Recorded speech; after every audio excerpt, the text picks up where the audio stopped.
motivated as they should be, perhaps by strategic considerations by the conversion rate, that would be optimization, but are they also motivated by behavioral concerns, missing the goal, looking a bit silly? And what we find is the first row is looking a bit silly, and that is significant, a significant coefficient, very significant. So what this tells us, given we're running out of time, is that we've got players that are following behavioral considerations over and above strategic considerations. We're confident in the robustness of our results. The vertical axis there tells us that there's very little variation in our coefficients when we perform a regularization procedure, and so we're confident that our results are indeed robust. We've then thought about indifference curves. So these are combinations over which players show themselves to be indifferent and are thinking about trading off one thing against the other. If players aren't being behavioral, there's no trade-off here. But we find a trade-off that players are willing to forego some conversion rate success to avoid looking silly and putting the ball off target. So to sum up our research, we found that players have a trade-off. Are they shooting to give themselves the best chance of scoring, or are they shooting not to miss? We found that players are not just concerned about making or missing the goal, but if I miss, how am I missing? We would expect players to only want to optimize their ability to score, but in reality, there are a lot of behavioral implications at play that prevent this from happening. Our recommendation to coaches and managers is that they remove these behavioral consequences that currently exist, such as punishments or ridicule for missing the goal. Instead, encourage your players to go to these slightly risky but more optimal shot positions to increase your expected goal percentage while not increasing payroll, which is sort of the Moneyball perspective of it all. This will help you capitalize on penalty kicks. Thank you.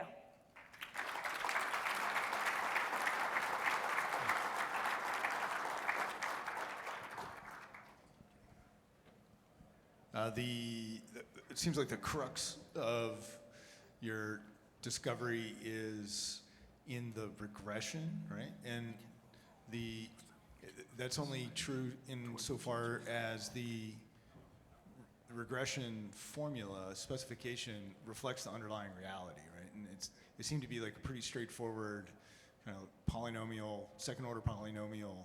So what happens if the underlying reality isn't, something much more complicated, some other kind of, function with all kinds of interactions and nonlinearities other than a polynomial?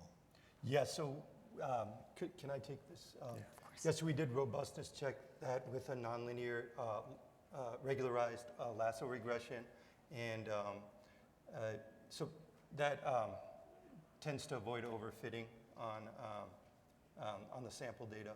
And in the future, when we put this forward to journal, we haven't done so yet, but we're going to enhance our data to increase the data size and split the data and get a test set to try to see if this is additionally robust beyond the lasso specification.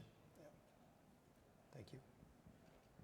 I just had one question. Actually, I want to commend you by being a student athlete and taking the time by doing a very extensive project like this is very, very commendable. So I definitely want to, give you credit for that. One question I just want to ask is kind of like a two-part question. So just to make sure, you got this data from the Europa League, correct? Okay, and this was in 2015, 2016. The one thing I just want to know is what made you choose that particular league, and two, do you think that sample size is consistent with some of the other leagues, like whether it's La Liga or Premier League, WSL, MLS as well? So just curious to know if you notice any type of correlation at all. Yeah, I just wanted to say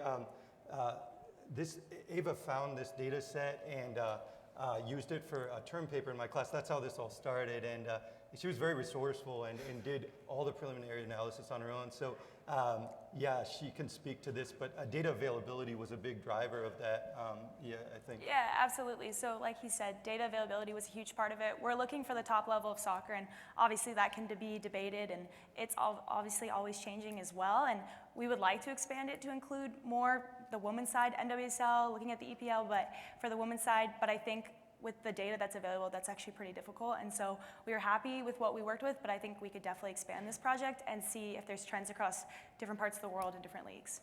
And I think James has already started talking to us about some of the enhanced data he has from different leagues. So he has a big data trove, maybe unrivaled data trove of English soccer data and European soccer data. So, Thank you. thank you.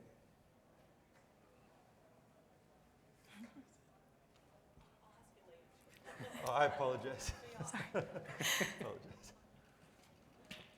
Thank you.